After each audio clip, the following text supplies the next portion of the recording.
We're in verse 12.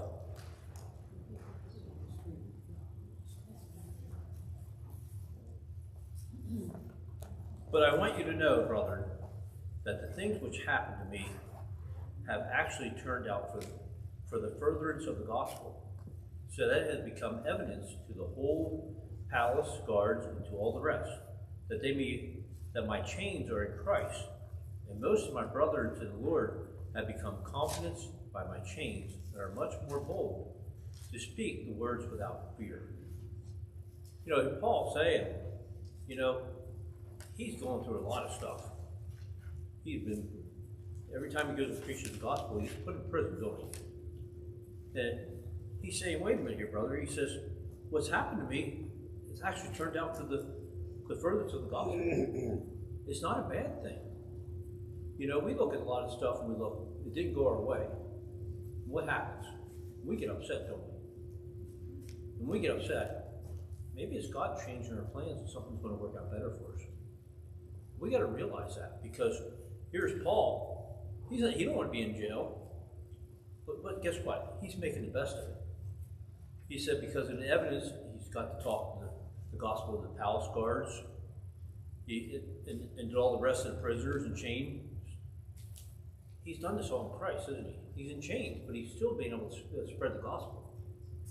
You know, he says, and me being able to do this, because he's so confident in doing this while he's in chains, what do the others think? He's speaking really boldly about Christ, isn't he?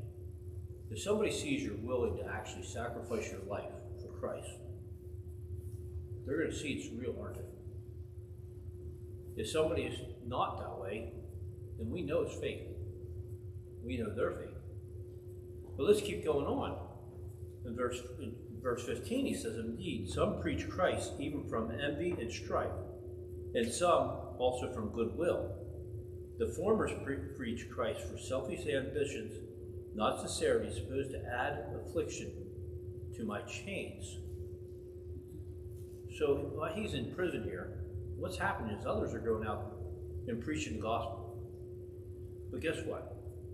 They're doing it because they're jealous of him. They're doing it for the strife. And they're doing it for their own gains. They're actually doing it to profit off it, aren't they? What happens if you get a pastor who just wants to profit off of preaching? He might be able to grow a church, but what happens? The gospel gets watered down, don't it? We don't want to be doing that. You know? And they're doing this because they know he's in jail. And now they can say, look, he's in jail, so he can't come preach. So look, we're better off than him. You know, this is what happens lots of times. And if you watch out there, a lot of preachers that'll do stuff for self-ambition, for money. I've learned through the years, I talked to a lot of guys that do youth ministry, and probably a lot of youth centers are centered around this. The guys go out and start a youth center, and mainly it's to start a church. They do it out of another ambition. They get the money to start the youth center, but then you don't do the youth center. But there's a lot of good ones out there too, isn't there? So we got to watch all the time. But then he says in verse 17, he says, but the later out of love, knowing that I'm appointed for the defense of the gospel. What then? Only that in every way, whether in pretense or in truth, Christ is preached.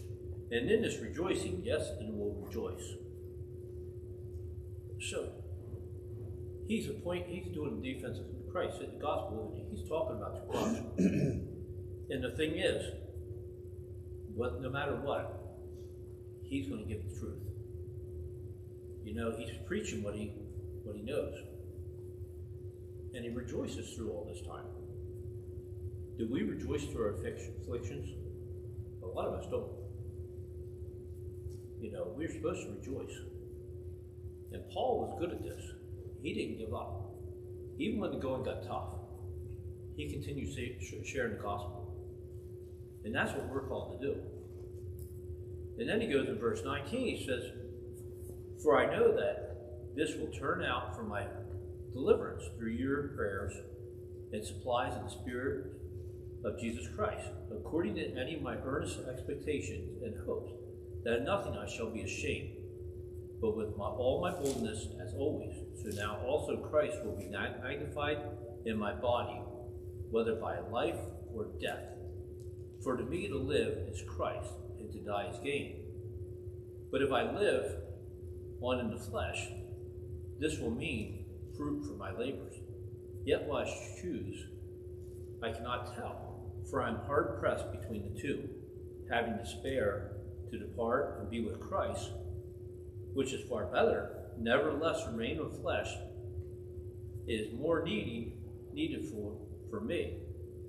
And being confident in this, I know that I shall remain and continue with you from all your progress and joy of faith, that your rejoicing for me may be more abundant in Jesus Christ by my coming to you again.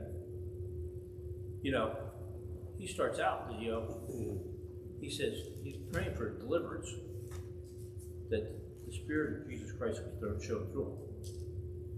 But he's saying, no matter what, he's not ashamed. He's going to be bold to show doing this. He's going to be willing to share no matter what. But then he says, for me to live in Christ, or to die is gain. He's saying if he dies, where does he go? He goes to Christ. So wait a minute. That's not a bad thing, he's saying. But he says, if God keeps me here, my labor should be, I can tell that I'm supposed to still share the gospel. I'm not here to stop. He says he's being pressed from all sides. Have you ever had that feeling where you're being pressed from everything and you want to give up? Paul's saying he's not giving up. He says, you can keep pressing me, I'm going to still keep going. Because he says, if I'm here in the flesh still, it's needed I'm needed for here. God's putting me here for a reason. I'm here to go and show the gospel. He's not giving up. And what's our thing? When you can really tell where somebody stands in their Christian walk is when they're being pressed, isn't it? When you go through the hard times, it's not that we don't complain. We can say stuff like, God, why? That's what Job did. We can say, why, God? Why are you putting me through this? It's not wrong for us to ask them questions. But we're supposed to continue on. It's one of those things you learn through the years. When you go through trials, it's the outcome afterwards. It's just like a diamond. It's a lump of coal until it gets pressed, right? You make a diamond. And something great comes out of that pressure. When you go through these times, it makes it so you can relate to people. It makes it so you're real. And when the people can see what you went through, and if they can see that you made it, you can relate to them, can't you? If you haven't been through it, you can't relate. And they're like, yep, I can't believe them, they haven't been through it. But by us going through the hard times, that's what our life really shows, isn't it? And then in verse 27 it says, only let your conduct be worthy of the gospel of Christ, so that whether I come and see you or am absent, I may hear of your affairs, that you stand fast in one spirit, with one mind, striving together for faith of the gospel, and not in any way terrified by your adversaries, which is to them a proof of predation, but to you of salvation, and that from God, for that it has been granted on behalf of the Christ, not only to believe in him, but also to suffer for his sake, having the same conflict with you, Saul in me, and now here is in me. So, what it is, when we go through hard times, it really shows people where we stand at. It's a proof of your salvation. How we come out of it. Our lives are changed by what we do. But the way we act, what do people look at more than what your words are? Actions. Actions talk louder than words. Actions speak louder than words. And with Paul, this is what he's doing. You know, no matter what, he goes through all this trouble, and every time, who's he thankful for? He's thanking God. He's telling other people about God. You know, we can do that with our lives. Because I don't know anybody that hasn't been through troubles. And if we share them with other people, you'd be surprised the difference it makes in their life. I mean, if they know that somebody's been through the same thing and come out the other end, it makes a big difference. I can tell you, with working with teens, they'll tell you that they don't think people have been through the same thing they have. And it's nice, I have a few people that are willing to share with them. And if they're going through some hard struggles, and I know that somebody else has been through it, they'll sit down and talk with them. You know what difference that makes in their life? Because when they look at us, if you come into a church and they look at a church and everybody's just perfect, they're like, I can't be that way. No, but they look at people at the church, they actually think everybody's perfect. And they're like, I can't be that way. We're all sinners the same way. None of us are perfect. But if they don't think we've ever been through any troubles, that's what they think. They